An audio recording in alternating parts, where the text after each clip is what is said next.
I think the work-life balance, I think, is an aspect of life where society in general is getting it wrong. I think we are so work-driven, so focused on doing all the things, ticking all the boxes, hitting all the milestones, and in that we lose some of the good stuff in life, like the relationships and the meaning to all those things. I think probably community.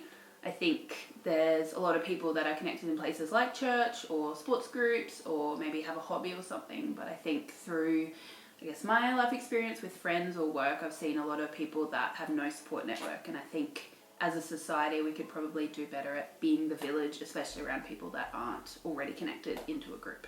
All right, so people can have different opinions but still be nice to each other. There's an old saying that says it is better to give than receive, and I think in today's society we are very self-centered, and we should learn to remember that. But I think a better way to do life is with God, and the reason I say that is just because I think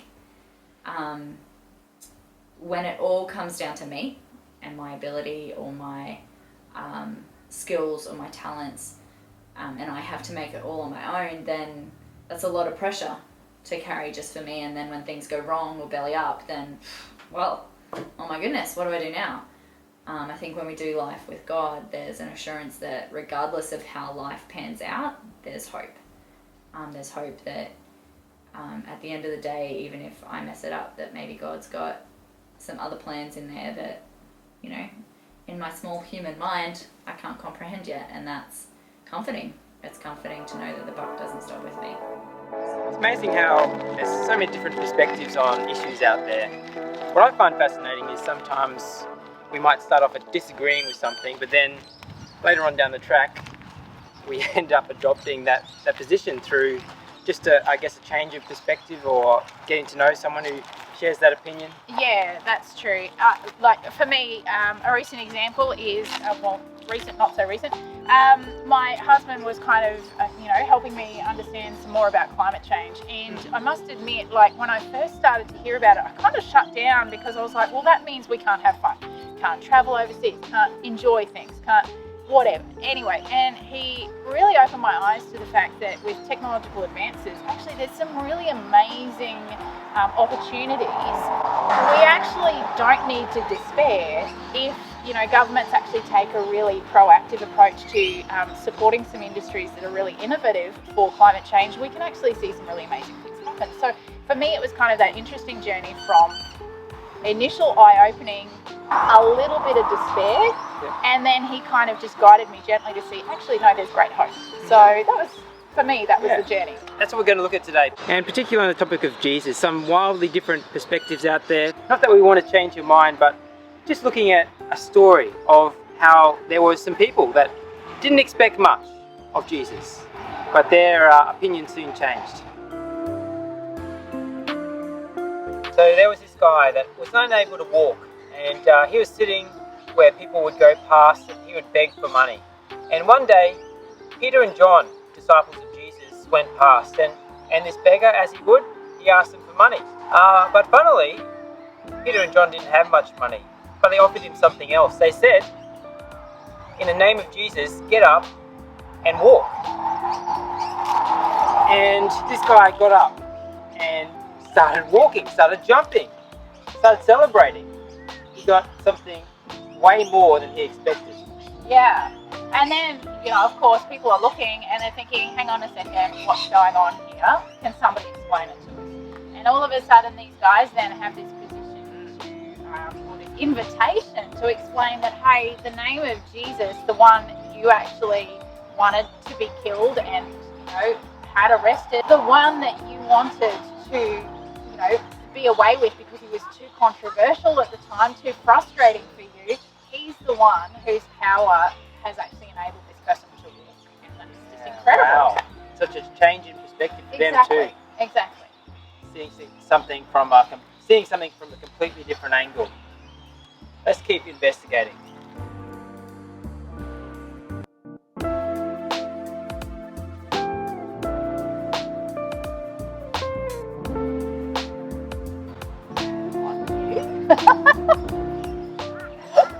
I think we can get the wrong idea about Jesus today as well. You know, we have this way of looking at the world, and we see Jesus through that same lens. Yeah, I guess, it's kind of like the way that a child knows and sees their parent versus the way others, maybe that parent is a boss in a company or something, and so the way others would see that person, or an employee outside, very different lens. And I think we can make quick decisions sometimes about people. Like if I was walking past here and I saw someone struggling to lift weights here, for example, I might think, oh, there's someone that isn't very fit. Yeah. When in actual fact, perhaps they're an elite athlete who's injured, or they're specialised in a different sport. The way that we view someone can be completely different in other contexts. Yeah, for sure. So I think that's something worth investigating. If we see Jesus through our lens today in the very materialistic world, we might misjudge Jesus. There might be something that we miss if we make our decisions and judgment on him too quickly. Yeah, and like you were saying, just from our perspective. Yeah, so we're talking about our perspectives, and that's the thing about Jesus, is that when he comes to bring change. So that means our perspectives will be changed. Nobody is the same once they encounter Jesus. Yeah, and if we're content with our lives, and this challenge comes from Jesus when we read his words, that's challenging. We were talking just before about the things that Jesus says. This is the way to live. Yeah. If we're okay with our lives, it's easy just to push that aside, isn't it? Yeah, but then, when we see something like a person being healed, or we see radical life change, like they've surrendered their life to Christ, and we see them start to have some really big changes, like all of a sudden their behaviours and their patterns of choices are changing. Not necessarily because they're having a hard time with it, but just because their desires have changed. I think that's a really amazing thing to see. But then it actually, if we're around that and we don't know Jesus ourselves, we get to realise that, hang on a second, Jesus might actually be looking for me too. And if he's looking for me, what am I going to do with that? Like if he's given this amazing gift to this other person, is that available for me as well? Yeah, it forces us to take another look, I guess. Yeah. And it's confronting. Yeah. And maybe you've had a time like that where you felt challenged by a spiritual matter, or you've encountered something you can't explain. I encourage you not to quickly dismiss that, even if it is a challenge the way that you would normally look at the world. Because sometimes when it's hard to explain, maybe that's where the most meaning is, when we take the time to dig into it. Yeah. Yeah, me personally, I felt challenged by God myself, and it was about owning too many cars. There was a time where I had actually a collection of cars, and they were all stored at my house. I had about 3 or 4 of them.